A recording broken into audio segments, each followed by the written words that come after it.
Twitter just announced earnings this morning, and they also talked about the Elon Musk acquisition. So Twitter is currently up about 1.5% this morning. Snap, if you know, last night was down 30-some% after hours. I think at one point got to 40% because of really poor results. And everybody's worried about Twitter this morning. But it is up, which is a positive sign. So first off, I pull up the actual Twitter earnings press release. That way we can go through it. And there's a few points here I want to make. One, Q2 average monetizable daily active usage was 237.8 million, up 16.6%. Now, for me, when I'm evaluating a social media company, this is probably a pretty important metric to look at, correct? Now, obviously, we want to see it translate into actual dollars, which we'll get to. But right now, that's a pretty big number. Guys, I'm not very active with Twitter. I am on Twitter. If you want to follow me at Paul Gabriel, make sure you spell it right. But I'm not very active, but I do go in there to check out news sometimes. It's being used as a news source for a lot of people. I have my group of friends, whenever there's news announced, they always show the Twitter feed on when the news was announced. So, the social media aspect of Twitter is awesome and great, but I really do believe the future news for young people will be gotten from Twitter. Whether that's accurate or not, I don't know. 2, Q2 revenue totaled 1.18 billion, a decrease of 1% year over year. Okay, so one of the things I would ask as an investor is, how did you guys have a 16.6% increase in the monetizable daily active usage, but a decrease of 1% year over year? That is kind of concerning for me. Do I know why? No, this is part of the due diligence you do in a company. But these are immediate questions I ask from looking at this. Almost a 17% increase, 1% decrease of actually monetizing. Costs and expenses totaled 1.52 billion, an increase of 31%. Guys, that's a ginormous increase. So not only do you have a decrease in this revenue, you also have a massive increase in expenses. Now, is that for good reason? I don't know. One thing to understand is, what were those costs increase? Was it for sales and marketing? What happened to cause such a big increase with a decrease in the revenue? All right, final metric that I'm looking at here. Operating loss was $344 million compared to a gain of $30 million in the same period last year. Big red flag for me. Big red flag for me. Why did it have such a big drop? And I'm sure in an earnings call or some sort of other document in here, it's going to talk about that. Now, in the same press release, they talk about the Elon Musk transaction, how there was the dates, what happened, what they're doing. So this is probably going to trial. In fact, they requested an expedited trial and they were granted this. So the question you have to ask yourself is, Twitter's currently at $39. The deal is for $54. Do you look at this as arbitrage? Well, one thing I'd warn you about is, even if I'm Elon Musk and I want either out of the deal or to get a cheaper price, what am I going to do? I'm going to bail on the deal and say, hey, I'm out. I don't want this deal. Go ahead and sue me. And then maybe there'll be a settlement. The settlement is, and I'm speculating purely, all right, guys, I'll buy you, but it's $48 a share. Or something lower, $50 a share, whatever the number is. If I'm Elon Musk and I still want to buy Twitter, but I'm using this whole entire situation with the spam accounts, the fake accounts, as an excuse to get a cheaper price, I'm going to get it. Because how much is he going to spend on legal fees? I don't know, but if he gets a 10% reduction in the price, he's going to save $4 billion. He's not going to spend $4 billion in legal fees. It might be a good opportunity. He takes a $54 price on a $50, he saves a few $1 billion. And that might be his plan. So is this an arbitrage opportunity? If you truly believe that Elon Musk is going to buy Twitter, I am very confident it's going to be above this $39 number. Because it would probably be ridiculous for him to go, yeah, I'm going to pay $25 a share now. Or 30. Maybe it will happen. But all I know is Elon Musk got a lot of money.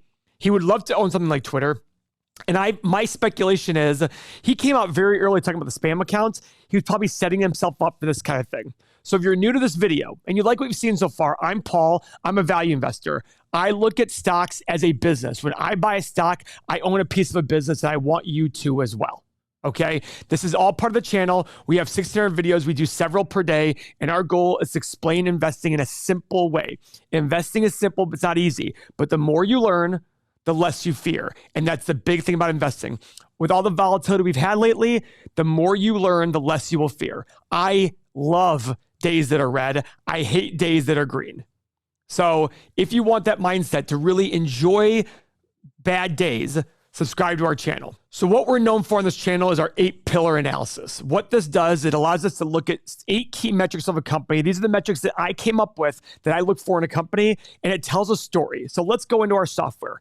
And for those of you who are already subscribers of our software in our community, just follow along. It's a really great way to get very comfortable with how you look at things. So I'm going to pull in Twitter right here. So look at the chart for Twitter. This is 10 years. It's gone nowhere in 10 years. And the last year, the high of 73, a low of 31. So pillar number 1, we want the 5-year PE ratio of the company to be under 22.5. This takes all the earnings of the last 5 years, divides it into the market cap. We want that to be under 22.5. So on our main page right here, we just scroll down a little bit. Guys, it's 85. This is a big number. Now, I would tell you that if Twitter is going to grow its net income and revenue a ton, 20, 30% a year, I'd say great. But we just saw that their profit's down huge and their revenue is down 1%. So that's kind of a concern for me. Pillar number 2, we want the 5-year return on invested capital being greater than 9%. And back on this main page, it's 2.9. Now, granted, it's going to be lower because it's based on free cash flow. And they might have been investing to grow. So it hasn't played out here. So I'm not as concerned about this number as most people would be. Pillar number 3, very simple. I just want revenue growth of the last 5 years. I don't care if it's $1. So I go to the income statement and I scroll down a little bit. Total revenue. 5 years ago, 2.56. Last year, 5.24. That's a check mark. Over double the revenue. Okay. Pillar number 4. I want net income growth over the last 5 years. I just want to see some sort of growth in net income. So I scroll down just a smidge, go to the net income line. They made $14 million 5 years ago. They made $223 last year. Check mark there. Now look at this. There was a $1 billion loss in the previous 12 months. So keep that in mind. Now, pillar number 5 is a very important pillar, especially if you're new to this channel. Shares, if a company is issuing shares, this is a stock split. They're issuing shares to raise capital. They are diluting you as an investor. So if a company has 10 shares outstanding and you own 1, you own 10% of the business. But if they need to raise capital, they issue 2 more shares, you still own your 1 share, but now it's split amongst 12 shares. You now only own 8.33% of the business. You've been diluted by doing nothing. So we want to make sure these companies aren't diluting everybody. So we go back here. We go back to the end of the 6th year, which is the beginning of the 5th year. They had 722 million shares outstanding, and now they have 789 million shares. That's an X. And keep in mind, guys, by the way, their diluted shares outstanding are 838 million. So if everybody does their whole, enacts all their, it's for stock options. If everybody does it, they're going to have even more shares, a ton more shares. So keep that in mind. You're being diluted as an owner currently. Now, the stock price is very expensive based on a PE, so it's better for a company that's very expensive to issue shares than to take on debt at times. So it might not be a terrible thing. Pillar number 6 has to do with debt. Debt works for a company the same way it works for you personally. If you and your neighbor both have the same lifestyle, the same house, the same cars, the same income, but they have 10 million in debt and you have 0, who's going to do better during bad times? You will, of course. Same thing with a company. So how do we figure out if there's too much debt? Well, what I do is I look at the 5-year average free cash flow, and I'm back on this main page, 365 million, and I multiply by 5, 1.5, let's call it $1.8 billion.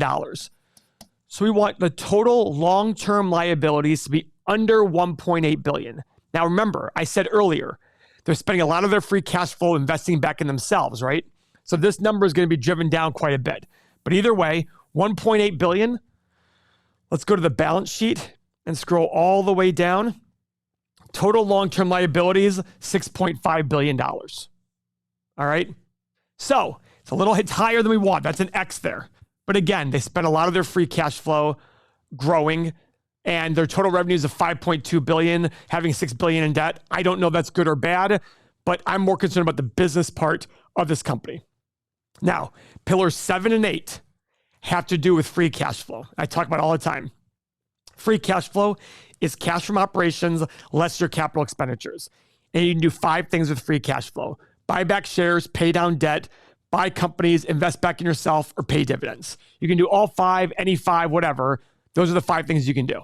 So we go to the cash flow statement of our software. And guys, in this 8 pillars tab, I'll be showing you that next. It does all this math for you, but I just want to explain to you the process. So right here, I added this line for free cash flow. Cash from operations less your capital expenditures. We added this to make the math for you easier. 656 million 5 years ago, and they lost 624 last year. All right, so that's an X because they're down in their free cash flow. And the final metric, just like your PE, we want to take some sort of multiple of the free cash flow. So we take their 5-year average free cash flow, which we put for you right here, 365 million. We multiply by 22.5. And we get roughly, so that's 730 plus 73, call it 800 and another half. So call it $8.2 billion. We want their market cap to be under 8.2 billion. Guys, that's an X. It's way higher than that. It's 30 billion. All right. So it's way higher than we want it to be. But remember, guys, their free cash flow is probably lower because they invest their money back into growth. So it's not necessarily something you want to look into. Now, before we go any further, we're going to use a stock. Oh, sorry. Actually, let me do the 8 pillars tab right here. Here are all the 8 pillars for you. It does all the math for you. All X's except for these 2. They had revenue growth and net income growth. Now, that's a positive. It could mean that they're investing back in themselves because Amazon was the same way. They just kept reinvesting all their money back in themselves and they grew into a huge behemoth. The question you have to ask yourself is, where do you think Twitter's future is? I did not like the 1% drop in revenue. That really bothered me with a 16.6% average monthly users. But I'm a big believer in thinking about the long term. All right. So what's next? We want to use a stock analyzer tool. This is what we're going to use to figure out the value of the company that we want to pay for today. Okay. But before we go there, I would like to discuss something. If you've made it this far, you're probably a very numbers-oriented person, and you probably love sports because men love sports. We have a game. I created a game 4 or 5 years ago, actually 10 years ago, and started developing it again 4 or 5 years ago. It's called Dynasty Owner. DynastyOwner.com. Check it out. What it is it brings the world of business and investing into fantasy football. In this game, you act as the GM, the owner, and the coach. It's regular fantasy football merged with the investment and business side. You become all of these aspects. You have actual player salaries. You have actual salary caps. You have to manage your payroll. All these things. You get players for the entire duration of their contract. Not just adding and dropping players on a whim. You actually get to draft the players, give them their contracts, and manage the payroll to build a dynasty. We believe that fantasy sports is way too simple and basic. We want to build a long-term investing process of fantasy sports. So if you like that idea, go to dynastyowner.com and use the promo code EM10, EM10. Check it out. It'll be well worth it. It's a great game if you love it. So back to the stock analyzer tool.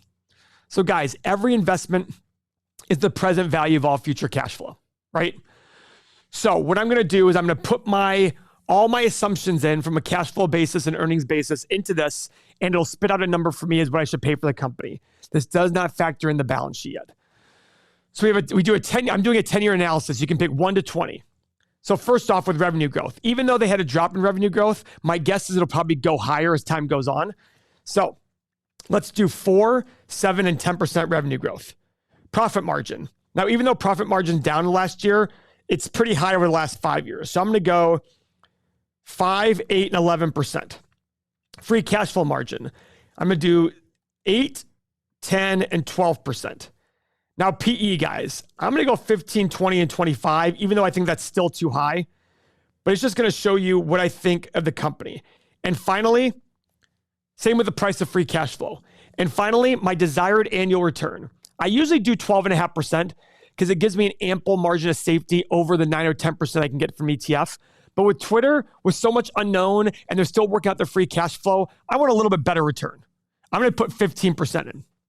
So remember, the stock's currently at $39. I hit the analyze button, and very simply, it's just a hard stock right now. A low price of 5, high price of 18, middle price of 10.